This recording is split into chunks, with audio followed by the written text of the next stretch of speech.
صباح الخير عليكم البنات، كي دايرين؟ لاباس عليكم؟ هانيين؟ اموركم مزيانه؟ نتمنى ان شاء الله تكونوا على خير وبخير. كيف العاده، اللهم صل وسلم على سيدنا محمد وعلى اله وصحبه اجمعين. انتم الى الله بديت معكم الصباح من الطبيله ديال الفطور. هذا النهار غيكون مشارجي شويه، غيكون فيه بزاف ديال الحويجات زوينين. نتمنى انك تتبعيه من الاول حتى الاخير. كاين وصفات، شهيوات، خريجه. هنايا ما نسيتكش الفيديو السابق كيف كنتو شفتوا، حضرت معكم كيكه ديال البركان. وهذا الصباح بغيت نبارطاجي معكم واحد المورسو باش تشوفوا عن قرب كيفاش جايه القوام ديالها، كيفاش داير. الصراحه جات خطيره بزاف، نتمنى انكم تجربوها. واللي ما شافتش لا فيديو ترجع ليه، راه فيه المقادير مضبوطه مع الطريقه ديال التحضير.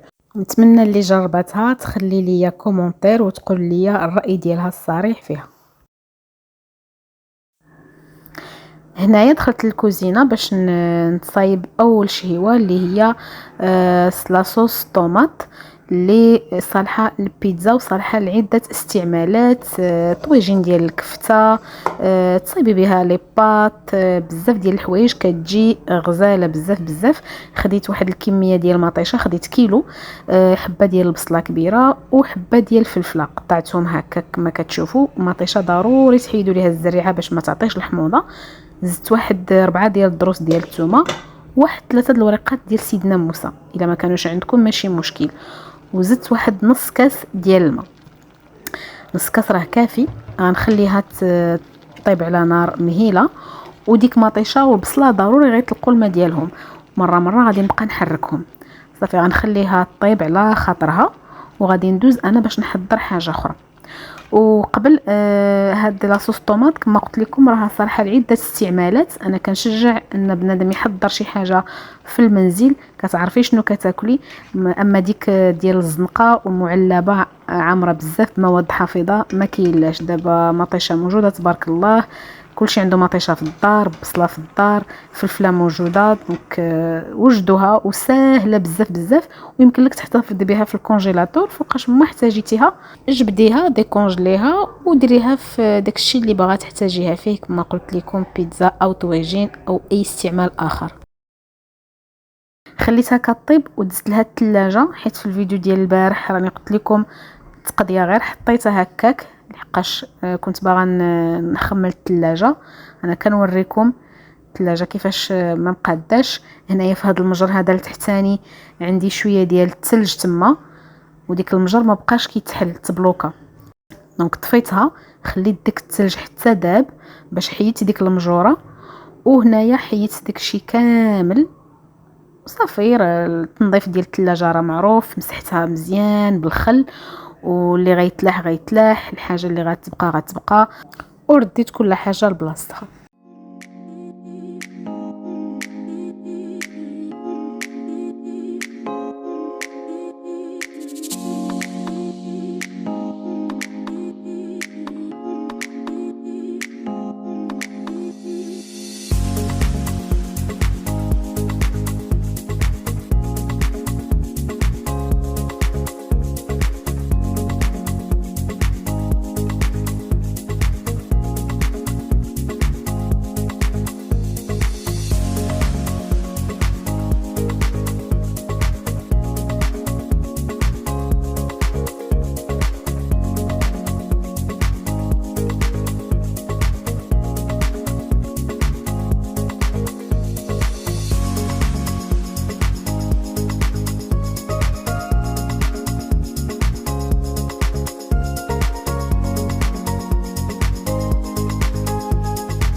المطيشه ديالي من بعد ما طابت مزيان خديت واحد البراميكسور وطحنتها فيه مزيان. يمكن لكم تطحنوها حتى في مولينكس، وضروري ما نصفيوها في هاد الصفايه هادي، لحقاش كيف شفتوا مطيشه ما قشرناهاش خليناها بقشورها. دونك غادي نصفيها هنايا باش نحيد ديك القشور ديال اي حاجه، ماشي بزاف، المهم خصنا نحيدوهم. غادي نرد مطيشه فوق البوطه، غنزيد عليها واحد 2 معالق ديال معجون الطماطم، غادي نزيد عليها واحد شويه ديال الملحه، كتبقى دائما على حسب الذوق. غادي نزيد واحد 2 معالق ديال زيت الزيتون، وغادي نزيد شويه ديال الزعتر، وما ننساش حتى شويه ديال الابزار. نخلي هاد الشيء يعاود يغلي باش ديك مطيشه طيب. مطيشه ديال الحك خصها طيب مزيان صافي، وغتكون هكا لاصوص ديالي واجده وغنطفي عليها. هنايا خديت هاد ليمول ديال السيليكون وبقيت كنعمرهم بديك لاصوص باش غيجيوني ساهلين انني نكونجوليهم، ومنين غادي يجمدوا مزيان غيجيوني ساهلين عاوتاني. وغادي نعمرهم في واحد البلاستيكه غذائيه، وغادي نوريكم هاد ليطاب من بعد منين غادي يجمدوا. هنايا دزت باش نحضر معكم العجينه ديال البيتزا اللي ولات معتمده عندي. خديت زلافه ديال فينو، شويه ديال الخميره حبيبات، وشويه ديال سنيده غير باش تفاعل لينا ديك الخميره. غنخلط كلشي، غنزيد زلافه ديال الماء، وغنطرب كلشي بالميكسور. هذا هو السر ديال النجاح ديال هاد العجينه، هي انك غتنقصي عليك الخدمه ديال الدليك وغتطربي كلشي بالميكسور في هاد المرحله هادي مزيان حتى ديك فينو ما كيبقاش هكا كيبان حبوب، كيبان لك ان العجينه التكستور ديالها تبدلات. غتبقاو كتضربوا مزيان. انا هنايا راني مسرعه الفيديو باش ما يجيكمش طويل. من بعد ما غيبان لكم ان اللون ديال ديك فينو تبدل، من بعد غادي تزيدوا زلافه وربع ديال الفورس، وغادي تزيدوا مليحه، واحد 4 كاس ديال الزيت البلديه، وشويه ديال الزعتر.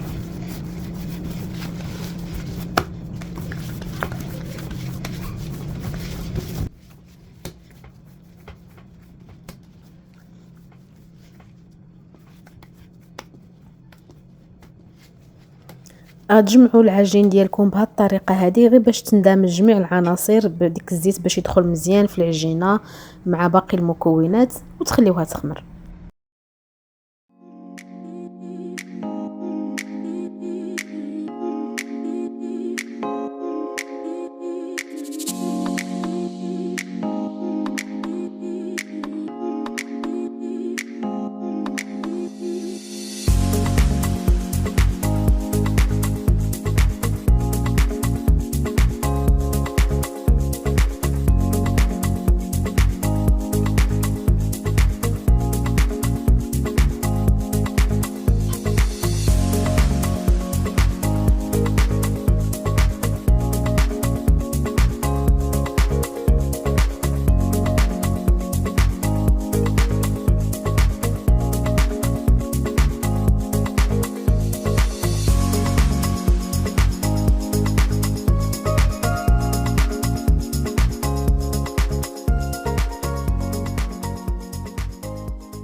كيف شفتوها البنات، من بعد ما طيبت ديك البيتزا نص طيبه قلبتها على الجهه اللي محمره، يعني الجهه المحمره هي اللي درت عليها لاصوص، والجهه اللي كانت باقيه ما محمراش هي اللي درتها من التحت باش هكا يتحمروا قد.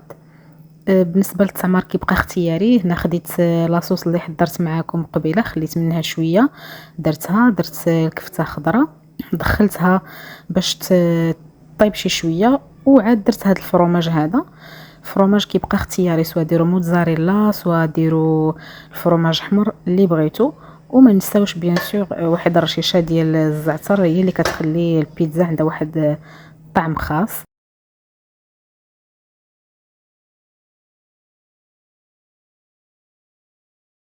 منين خرجت البيتزا ديالي صافي نطب كنوجد شنو خاصني ندي معايا. كانت معايا الصديقه ديالي باش مشينا نديرو الكوتي في البحر، وكان شويه مشى الحال، يعني ما كانش كافيني الوقت باش نصور لكم. قلت حتى نمشي نوصل تما ونوريكم شنو ديت معايا.